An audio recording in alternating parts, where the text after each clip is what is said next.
하나님 말씀 보겠습니다. 하나님 말씀 갈라디아서 6장 11절에서 16절의 말씀 한 절씩 교독하고 16절은 같이 봉독하겠습니다. 제가 먼저 11절 봉독합니다. 보십시오. 내가 여러분에게 직접 이렇게 큰 글자로 적습니다. 육체의 공모여 공기를 좋아하는 사람은 여러분에게 할례를 받으라고 강요합니다. 그것은 그들이 그리스도의 십자가 때문에 받게 하려고 하는 것입니다. 할례를 받는 사람들 스스로도 율법을 지키지 않으면서 여러분에게 할례를 받게 하려는 것은 여러분의 육체를 이용하여 자랑하려는 것입니다. 그런데 내게는 우리 주 예수 그리스도의 십자가 밖에는 자랑할 것이 아무것도 없습니다. 그리스도로 말미암아 내 쪽에서 보면 세상이 죽었고 세상 쪽에서 보면 내가 죽었습니다. 할례를 받거나 안 받는 것이 중요한 것이 아니라 새롭게 창조되는 것이 중요합니다. 함께 봉독합니다.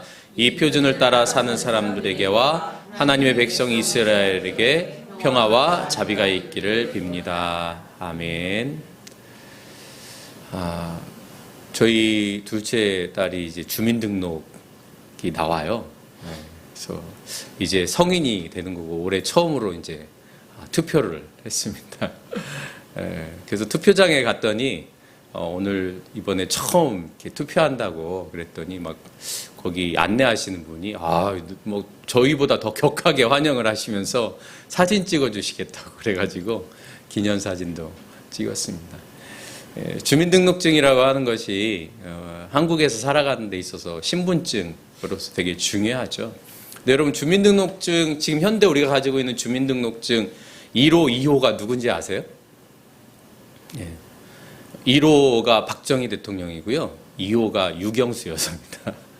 그러니까 현대 우리가 사용하고 있는 이 주민등록증이라고 하는 것이 박정희 대통령 그 정권 때 만들어진 거죠. 조선시대로 거슬러 가면 호패 제도가 있었고 일제시대에는 징집을 원활하게 하기 위해서 황국신민증이라고 하는 것을 만들었습니다. 그리고 해방 이후에 6.25 전쟁이 지난 다음에 도민증, 군민증 이런 게 있었대요. 그 도민증, 국민증 뭐 이런 거 저는 이제 보지는 않았는데 이런 것들이 있어서 시도민증 이런 걸 가지고 이제 신분증을 했는데 현대 이게 전 국민적으로 주민등록증을 하게 되어진 것이 아까도 말씀드렸지만 박정희 정권입니다. 1968년 11월 12일인가 그렇게 27일이군요. 27일에 했는데 발급을 이제 하게 된 거죠. 지금은 플라스틱으로 되어 있지만 옛날에는 보면 이렇게 종이에 코팅하듯이 뭐 이렇게 되어 있었던 것 같아요. 근데 이제 당시에 이 주민등록증을 전국민적으로 하게 되어진 이유가 뭐냐면 1968년 1월 21일 날 그 북한에서 김신조라고 하는 무장공비 이렇게 내려왔습니다. 그래가지고 박정희 및 고위 인사를 남살할 계획을 가지고 이제 내려왔는데 이 사람들이 내려오는 과정에서 검문이 하나도 걸리지 않은 거예요. 왜냐하면 한국 사람하고 똑같이 생겼잖아요. 남쪽 사람하고. 그러니까 그냥 무사통과 축 된 거죠. 그래가지고 당시 이제 박정희 정권이 불안감을 느껴가지고 우리 국민이 어떤 사람인가 이거를 하려고 주민등록증을 만들기 시작한 겁니다. 그러니까 어떻게 보면 시작 자체가 남쪽과 북쪽을 나누고 뭐 이렇게 이 사람이 범죄자인지 아닌지 뭐 이렇게 구별을 하고 뭐 여러 가지 그런 목적이 있었는데 그때 당시에는 12자리였대요. 그런데 1975년부터 이제 지금의 13자리 형태의 주민등록증이 생기기 시작하는데 이 주민등록증을 만들 때 주민등록 번호는 태어날 때 이미 부여가 되잖아요. 근데 주민등록증을 만들 때 반드시 해야 되는 게 뭐냐면 이 지문날인입니다. 지문날인을 여러분 오래돼가지고 기억이 잘 안 나실 텐데 한 손가락만 하는 게 아니고 10손가락 다 합니다. 10손가락. 그래가지고 이 지문날인을 이렇게 하고 그것이 이제 등록이 되는 거죠. 그래서 일부에서는 이 지문날인을 거부하는 운동도 있습니다. 그런 사람도 있습니다. 그래서 제가 기사를 찾아보니까 예전에 고등학생이 이제 첫 번째 주민등록증 발급을 받는 그 상황에서 지문 날인을 거부해가지고 그 동사무소 주인 주민들 그 일하는 분들이 되게 당황스러워했어요. 왜냐하면 그런 일이 없었거든요. 근데 여러분 만약에 지문 날인을 안 하면 어떻게 될까요? 주민등록증이 안 나옵니다. 그래서 이 지문 날인 거부를 하시는 분들은 국가가 개인의 정보를 너무 과도하게 수집을 한다. 그리고 이것을 통해서 국민을 통제하거나 뭐 이런 여러 가지 부정적인 작용들이 있다. 그렇게 이야기를 합니다. 사실 세계적으로도 이렇게 태어나면 번호를 다 부여하고 또 10손가락을 다 지문 등록하고 이런 나라가 많지 않습니다. 뭐 유럽 같은 데는 거의 하지 않고요. 그러니까 우리나라가 특별한 거죠. 그런데 한편으로는 이 주민등록증 번호를 고유 번호를 다 등록을 하고 지문도 다 등록을 하기 때문에 이게 이제 디지털 사회에 있어서의 어떤 디지털 사회로 발전하는데 되게 중요한 역할을 했다고 얘기하는 사람들도 있어요. 그래서 우리나라는 다 전산 처리가 되잖아요. 뭐 등본부터 시작해서 가족관계 증명서 여러분 컴퓨터로 다 집에서 뽑을 수 있습니다. 그게 이러한 것들이 다 전산화됐기 때문에 이제 그렇다는 거죠. 그런데 여러분 이 지문이라고 하는 것이 사람들에게만 있다고 생각하는데 음악에도 지문이 있다고 해요. 그러니까 그 작곡하는 사람들, 뭐 예를 들면 쇼팽이 악보를 이렇게 보면 쇼팽이 쓰는 그 화성이 독특한 화성이 있답니다. 뭐 핸델이면 핸델이 쓰는 독특한 화성이 있다는 거예요. 그래서 음악을 쭉 들어보면 아 이건 누구의 음악이다라고 하는 것을 알 수 있다는 겁니다. 물론 뭐 저는 잘 모릅니다. 저는 잘 모르는데 전문가들은 음악 작곡가만의 그 지문이 있어서 그것을 악보에 남긴다 이렇게 표현을 하죠. 또 연주자들도 지문이 있답니다. 그러니까 똑같은 악보를 보고 똑같이 연주한다 할지라도 연주자들만의 그 루틴 내지는 뭐 연주자들만의 어떤 그 갖게 되어진 습관 이런 것들에 따라서 이렇게 음악이 달라지는 거죠. 그러니까 똑같은 악보를 가지고 연습을 해도 그렇다는 거예요. 여러분 노래도 그렇잖아요. 가수들이 어떻게 보면 똑같은 악보를 가지고 노래를 한다 할지라도 뭐 음색도 다를 뿐만 아니라 이렇게 당김음을 한다든지 또 박자대로 이렇게 안 하고 자기 취향대로 하는 경향들이 있거든요. 이제 그런 의미에서 음악에도 이렇게 지문이 있다는 거죠. 그런 의미에서 믿음에도 지문이 있습니다. 신앙생활 하는데도 지문이 있죠. 자기만의 방식, 자기만의 독특한 스타일이 있죠. 그래서 바울은 나에게 예수의 흔적이 있다 이렇게 말합니다.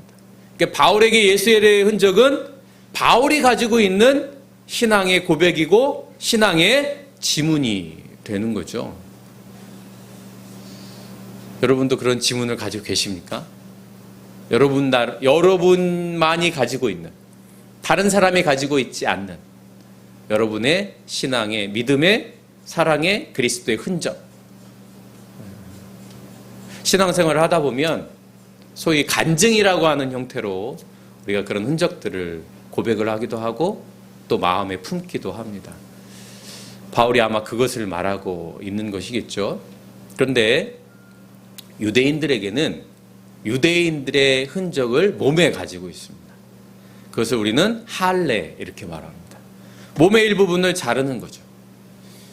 이 전통은 너무나 오래됐습니다. 아브라함까지 거슬러 올라갑니다.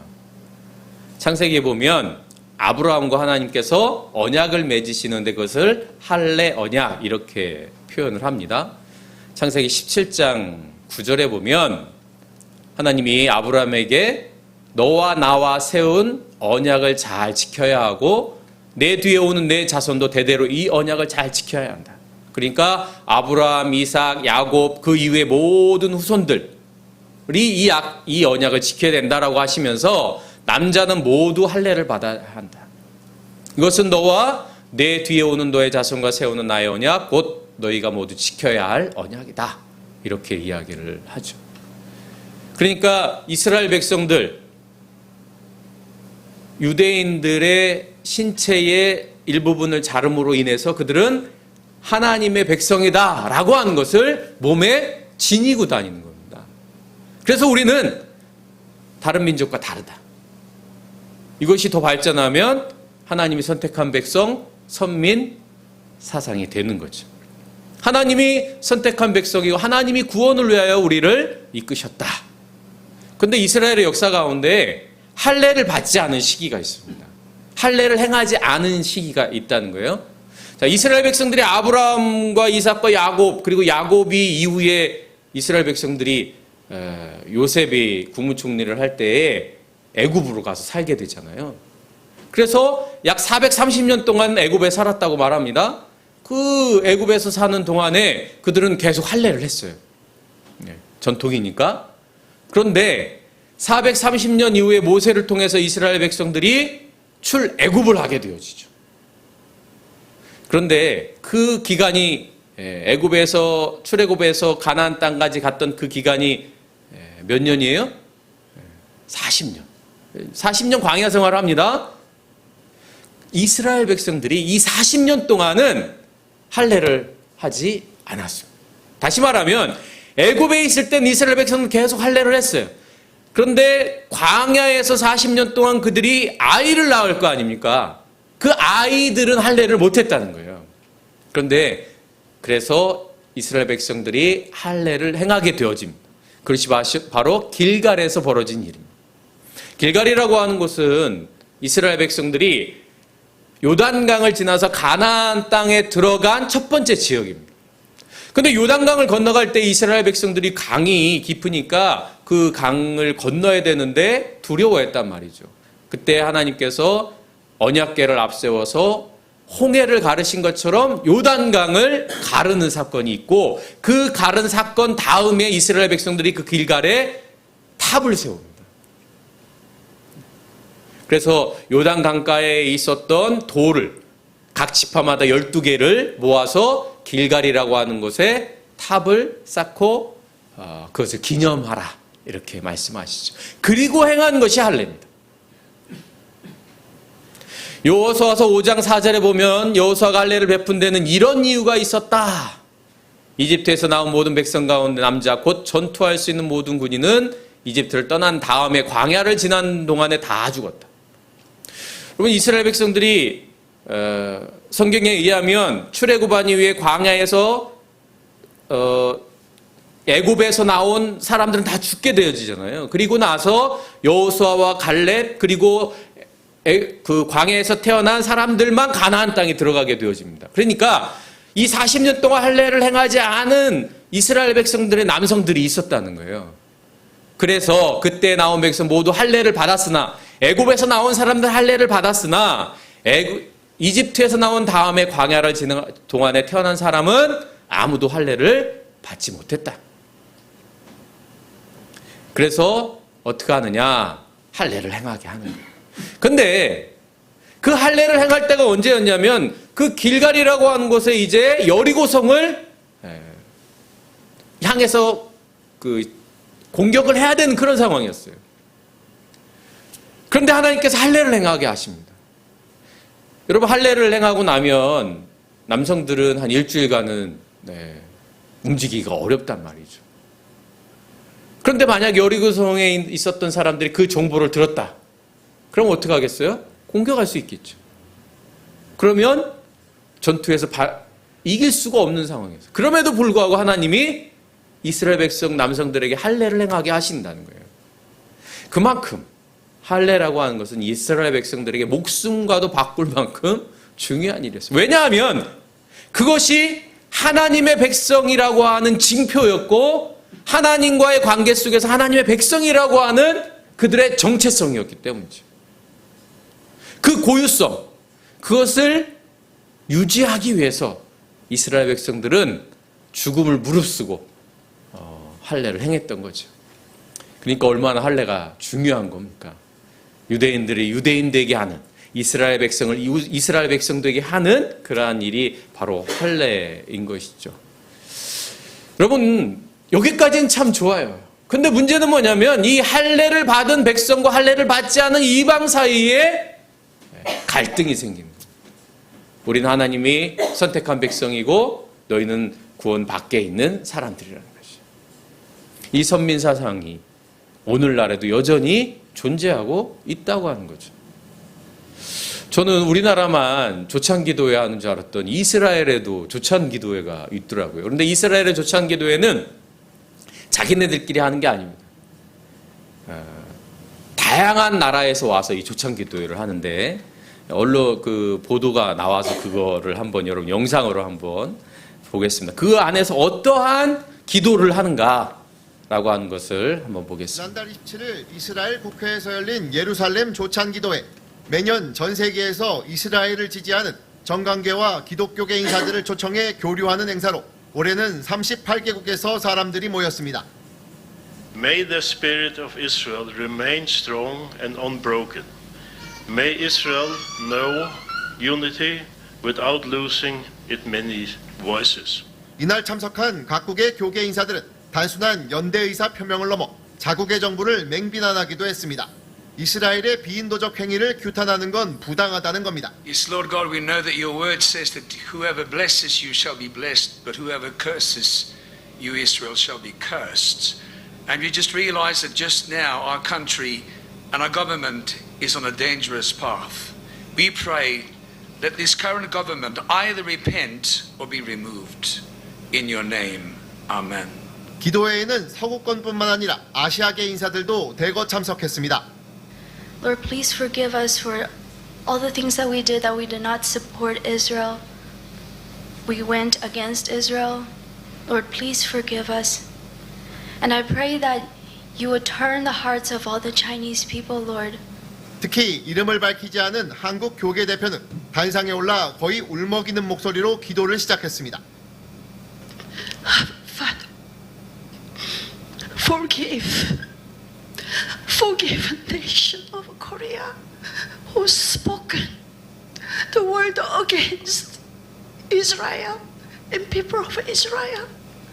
God, forgive those evil things done towards people of God. 이 대표는 이재명 대통령이 이스라엘의 반인도적 행위에 대해 비판적 입장을 밝힌 것을 염두에 둔 듯한 발언도 이어갔습니다.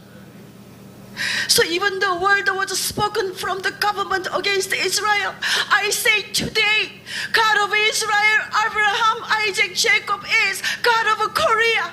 이 여성이 한국은 결국 이스라엘과 함께 서게 될 것이라며 기도를 마치는 모습은 SNS를 통해 전 세계로 퍼져나갔습니다. 한국이 이스라엘의 용서를 구하는 말을 한국인이 하다니 믿을 수 없다. 이스라엘로부터 무슨 협박이라도 당하는 것 아니냐. 눈으로 보고도 믿기지 않는다는 등 황당하다는 반응이 잇따랐습니다. 예루살렘 조찬기도회는 당초 취지와 달리 각국의 유력 인사들을 포섭해 이스라엘의 비인도적 행위를 은폐하는 데 이용되고 있다는 비판을 받아왔습니다. 이스라엘 교계 언론들은 세계 각국 인사들이 앞다퉈 이스라엘을 찾아 적극적인 연대 의사를 표했다며 이날 기도회 소식을 자세히 전했습니다. 여러분 노르웨이 목사라는 분의 기도가 참 인상적이지 않습니까? 이스라엘을 축복하는 자에게는 복을 주신다고 하셨고 이스라엘을 저주하는 자는 저주받을 것이다 말씀하셨는데 노르웨이 정부가 회개하든지 아니면 제거시켜 주시기를 기도하는 그 모습이 참 인상적이기도 하고 야 저런 기도가 가능하구나 이런 생각이 들기도 했습니다.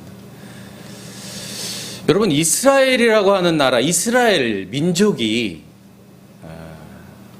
예전에 하나님과 언약 맺었던 그 구약의 민족이 지금 현재 이스라엘 민족과 같은 민족일까요? 정말 그렇게 생각해야 할까요? 누가 하나님의 백성입니까? 지금 기도하는 많은 분들은 구약에서 말씀했던 내가 너희를 축복하는 자는 축복할 것이고 너에게 저주하는 자는 저주할 것이다라고 했던 그 사람들, 그 하나님의 백성이 지금도 여전히 이스라엘의 백성이다. 이스라엘과 동일시하고 있는 것이죠. 이것이 과연 성경이 말하고 있는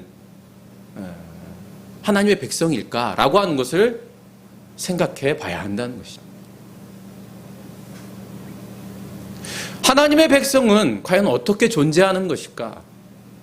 그저 이스라엘이라고 하는 그 지역에 살고 있으면 하나님의 백성인가? 신약은 아니라고 말하고 있습니다. 여러분, 우리는 늘 기도할 때 예수 그리스도의 이름으로 기도하죠. 우리는 예수 그리스도를 하나님의 아들이라고 고백하고 더 나아가서 하나님, 예수님, 성령님이 한 분이라고 고백합니다. 다시 말하면 우리는 구약의 하나님을 예수 그리스도를 통해서 보는 겁니다. 이것이 구약과 신약의 결정적인 차이입니다. 유대인들은 여전히 구약의 하나님을 믿죠. 그러나 우리는, 기독교인들은 예수 그리스도를 통해서 보여주신 하나님을 믿는 겁니다. 그래서 예수는 메시아인 것이죠. 그럼에도 불구하고 여전히 구약의 하나님을 하나님으로 고백한다면 우리는 예수 그리스도를 통해서 하나님을 보는 것이 아니라는 거예요. 누가 하나님의 백성인가? 라고 하는 질문도 마찬가지로 아브라함과 계약을 맺었던 사람들이 하나님의 백성인가? 바울은 아니라고 말하고 있다는 겁니다. 오늘 12절 말씀해 보면 육체의 겉모양을 꾸미기를 좋아하는 사람은 할례를 행하는 사람이에요. 할례를 자신의 정체성으로 여기고 하나님의 백성이라고 하는 증표로 여겼던 사람들, 그들은 예수를 믿는 사람이라 할지라도 할례를 받아야 하나님의 백성이 된다고 주장하는 사람들이에요. 오늘날을 따지면 한국에서 교회를 다니는 나 할지라도, 예수를 믿는다 할지라도 할례를 받아야 구원을 받고 하나님의 백성이 될 수 있다라고 주장한다는 거예요. 그것은 그들이 그리스도의 십자가 때문에 받는 박해를 면하라고 하는 것이다. 할례를 받는 사람들 스스로도 율법을 지키지 않으면서 여러분에게 할례를 받게 하려는 것은 여러분의 육체를 이용하여 자랑하려는 것이다. 우리가 먼저 할례를 받았어. 그렇게 자랑하려고 한다. 그런데 바울은 말합니다. 할례를 받거나 안 받는 것이 중요한 것이 아니다. 할례는 복음의 본질이 아니라는 거예요. 이스라엘에 산다고 하나님의 백성이냐? 아니라는 거예요. 그것이 본질이 아니라는 거예요. 전통, 역사, 그것이 본질이 아니라는 거죠. 그럼에도 불구하고 우리는 마치 옛날 이스라엘 백성들이 지금도 여전히 이스라엘 백성인 것처럼 생각하고 주장하고 그렇게 여기는 사람들이 있습니다. 그래서 이스라엘에 행하는 비인도적인 행위들, 그런 것들에 대해서 하나님의 백성이기 때문에 옹호하거나 두둔하는 경우들이 있다는 거죠. 누가 하나님의 백성입니까? 만약에 우리들 가운데 나는 백제 사람이야 라고 주장하는 사람이 있다면 여러분, 그의 말에 동의하기 어렵죠. 여러분, 백제, 신라, 고구려 이런 말을 주장하는 그런 이야기를 하는 사람들 목적이 따로 있죠. 지역이라고 하는 지역 감정을 불러일으켜서 정치적 목적을 이루려고 하는 겁니다.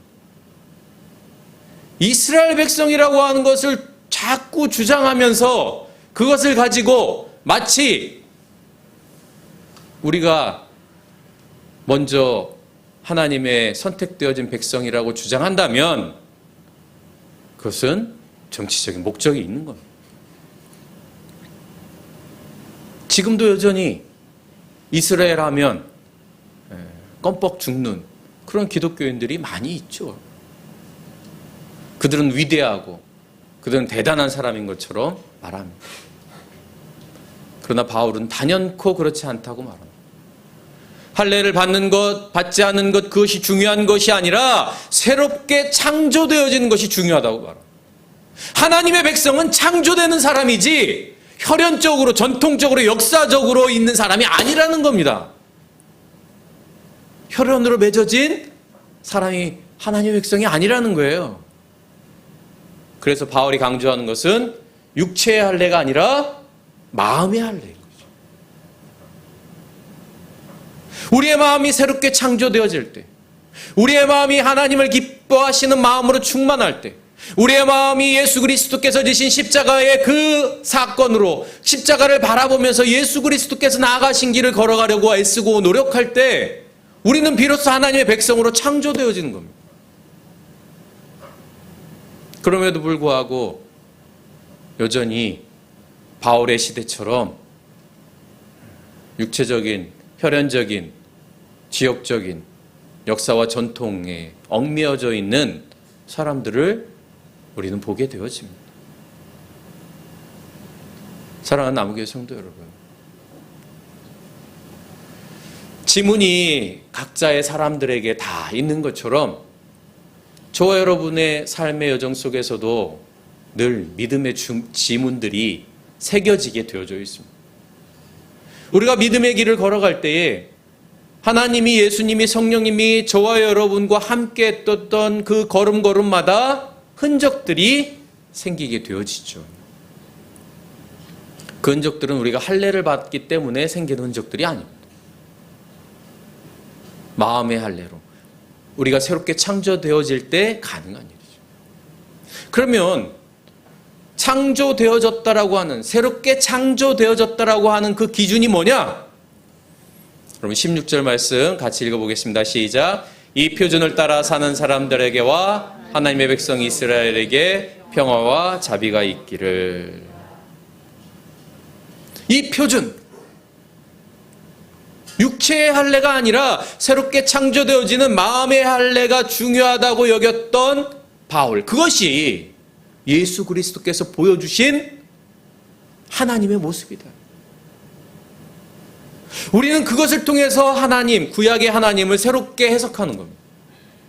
구약의 말씀을 예수 그리스도를 통해서 새로운 관점으로 바라보는 거예요. 그래서 이스라엘 백성들이 잘못 알고 잘못 고백되어진 하나님을 예수 그리스도께서 수정해 주시는 거예요. 그리고 여전히 지금도 성령님께서 우리로 하여금 분별하게 하시는 거죠. 이 표준을 따라 사는 사람들, 그들이 비로소 하나님의 백성이 되어지고 구원의 길로 가는 겁니다. 그들에게 나타나는 것은 두 가지입니다. 평화와 자비죠. 우리가 하나님의 백성으로 새롭게 창조되어졌다라고 하는 증거는 평화를 위하여 살아가는 사람들의 모습입니다. 평화를 위하여 일하는 사람은 하나님의 아들이라 일컬음을 받는 것이죠. 우리가 살아가는 이 세상 속에 얼마나 많은 혐오와 배제의 표현들이 난무합니다. 인터넷상에서 상대방을 조롱하고 비난하고 그리고 그것을 즐거워하고 그것을 수많은 청소년들이 따라하고 초등학생들까지도 여전히 그거 하는데 아무런 거리낌이 없어요. 당연한 문화처럼 자리 잡고 있습니다. 그럴 때 믿음의 사람들, 하나님의 백성이라 불려지는 사람들은 평화를 위하여, 사랑을 위하여 일을 해야 하는 것이죠. 그것이 우리의 삶의 흔적이고 믿음의 지문이 되어지는 것이죠. 그것이 믿음의 사람들의 고유성이고 정체성인 것이죠. 우리가 살아가는 현장 속에서, 우리가 살아가는 삶의 자리에서 우리는 끊임없이 평화와 사랑을 위하여 나아가야 한다. 그럴 때 우리는 비로소 빛과 소금의 역할을 감당하고 예수 그리스도의 제자로 사람들에 의하여 불려지는 것이죠. 사랑하는 남우교회 성도 여러분, 믿음의 지문은 육체에 있지 않습니다. 믿음의 정체성은 우리의 몸으로 새겨지는 것이 아니라 삶으로 새겨지는 것이고 삶의 여정 속에서 나타나지는 것이죠. 그 열매는 반드시 평화와 자비, 혐오와 배제와 폭력과 비난과 조롱이 열매를 맺을 수 없습니다. 우리 마음속에 끊임없이 드러나게 되어지는 이 악한 욕망들 속에서 우리 믿음의 사람들, 우리 믿음의 여정을 함께 걸어가는 우리들의 삶 속에 평화와 자비의 흔적이, 사랑의 흔적이 늘 새겨질 수 있기를 간절히 바랍니다. 그때 우리의 믿음의 지문이 선명해질 것이고 그것이 저와 여러분을 하나님이 기뻐하시는 삶으로 이끌어가게 될 줄로 믿습니다. 한 주간도 그 흔적들을 남기시는 저와 여러분 될 수 있기를 간절히 바랍니다.